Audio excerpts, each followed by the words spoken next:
Hey, this is Darren. Welcome to the video. In this video, we're going to do a speed test. We're basically going to do a SiteGround speed test. And what I'm going to do, I'm going to create this all on video, and we're going to build a blog post, and we'll do a speed test for a blog post that's completely bare to begin with. And then what we're going to do, we're going to load it with images and videos and text, and then what we'll do is we'll do another speed test to see what the difference is between the two. And the idea really is to see whether we can basically break SiteGround with as many images as we possibly can. Now what I'm going to do, I'm going to use raw images. So they're going to be the complete images that aren't, I'm not going to put them in Photoshop and compress them or anything like that. They're just going to be raw images, basically put straight on the page. And we're going to see whether SiteGround can actually optimize this page to basically comply with its speed. Now you can see that I'm in SiteGround now, and the domain that we're going to be using is trustspot.online. So just to sort of show you that we are actually in SiteGround itself, and this is like the domain that we're going to be using, so we can actually tell that it's a SiteGround speed test that we're actually doing, and it's not some other server that I'm going to be using. Now what I've done, I've already preloaded WordPress in to, or rather I've loaded WordPress in on this domain. I've done that in a previous video just to basically show you how easy it is to set up WordPress basically within SiteGround. So we'll head over there, and basically this site is it's bare. It's just a WordPress site that I've put in, and the only really couple of things that I loaded in now is the SiteGround optimizer, which is obviously the thing that optimizes all the pages, and I'll show you that shortly. And what I've also done is I've put Thrive Architect on there, because what that's going to do, apparently people say that when you use Thrive Architect or Elementor or something like that, that actually slows the pages down. So we're going to see whether it does. So what I'm going to do, I'm going to try and load as much functionality onto the web page as I can to see whether I can actually get it to slow down basically. So what I'll do is I'll create a new post to begin with, and we'll basically run a speed test on that just to see what the speed is running at. So we'll call it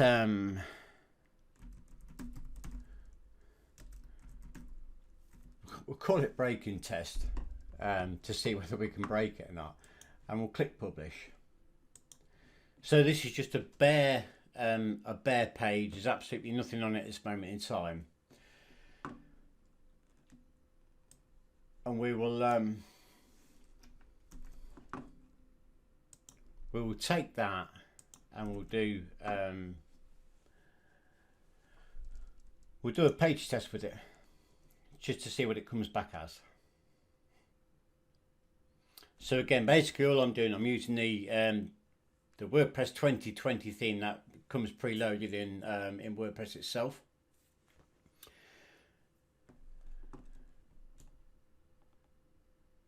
Right, okie dokie. So we have got a page speed of load time is 1 second, or 1.5 seconds, or 1.30 seconds.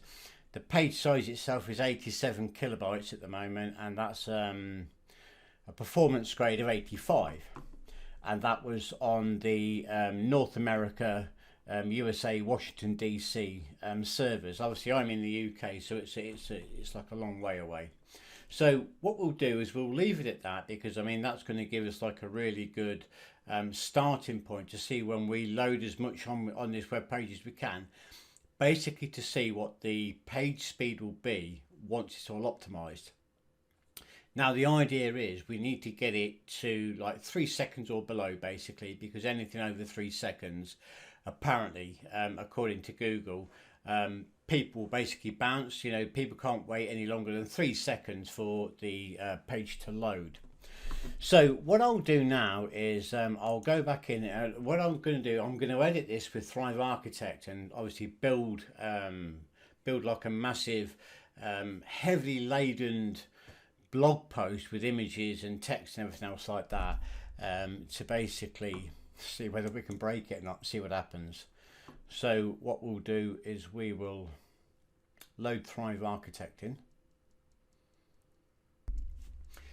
Okay, that's loaded in. So what I'll do now is I'll go ahead, I'll kind of pause the video, I'll go ahead, I'll create this blog post, I'll chuck all the images and stuff on like that, and then we'll come back and I'll show you what I've done, and we'll go from there. Okay, so what I've done is I've created a blog post, and I've just chucked as many images and text and stuff. I've just basically loaded it up. I'll show the images that I've used, and I'll show you like the raw sizes of them. So this image here, that's just one of the ones that are on there. It's 7.2 megabytes for the image. It's sort of like the original size that's just been uploaded. I've got some panoramic ones as well, which are 13.6 megabytes. The other one's 15.8 megabytes. So they are really big images. Okay, they've not been compressed or anything. And what I've done is uploaded them. And what you'll find is the SiteGround Optimizer. What it does, it begins to optimize the it begins to optimize all the images when you upload them into the media folders. And then obviously when it goes onto the web pages itself, what it then does, it will optimize and lazy load the images. So that's kind of how it works. So this is basically, I'll save the work so it don't go and disappear. And this is basically the blog post. Okay, so what I've done is I've put the big images on there, and then I've just basically like copied them down. So they've got 3 or 4 or 6 images of the same. So basically I've just ladened up this web page.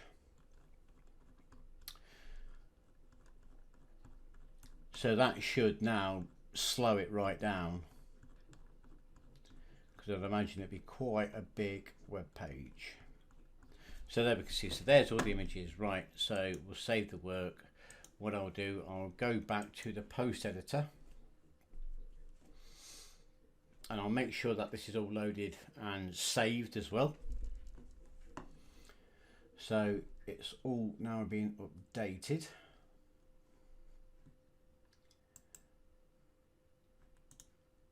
And then we will preview it in a new tab, just to make sure that it's definitely the web page. So what we'll do now, we will go and check the site speed on that. So obviously the first page speed test that we did, we got 1.30 seconds, and the page size was 87 kilobytes. So we'll basically go and see what we've got when we do like a new test. And it was on the Washington DC. So we'll make sure we do the same test. We'll see what it comes back at, see whether it tells us that it can't load it. Just see how good the SiteGround speed test optimization is.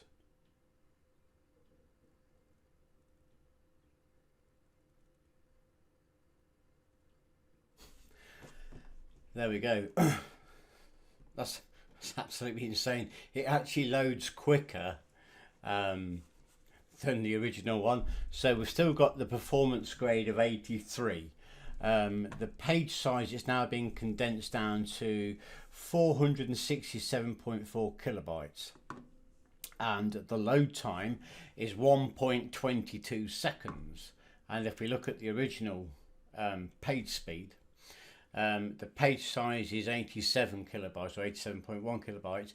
The load time was 1.30 seconds. So it's actually loading quicker when there's more images on. So there you go. I mean, that's really how quick SiteGround is. That's how good it can optimize your pages. And I'll just briefly show you when we go into, well, basically what it does. you get this set SG optimizer, which I was going to show you earlier on, and the SG optimizer basically that does everything that it's doing here, and so obviously it does all the optimization of the caching and everything. So what this will do, this will compress all of your images. It does the gzip compression as well. That's toggled to on. Front end optimization. Oh, it's the media optimization that I'm looking for. So basically what it does, it lazy loads iframes, lazy loads videos, gravitars, thumbnails, responsive images, widgets, everything else like that. So basically what happens is when you upload media into your media file, what it will then do, it will start the optimization process, and then when you put it on your web pages, it lazy loads them, so it won't actually load the images in until you scroll, and that's really how it works. So that is the SiteGround speed test complete, and as you can see, I mean, it is lightning fast and actually loads, the page loads quicker when it's got a lot of images and stuff like that on. So thanks for watching.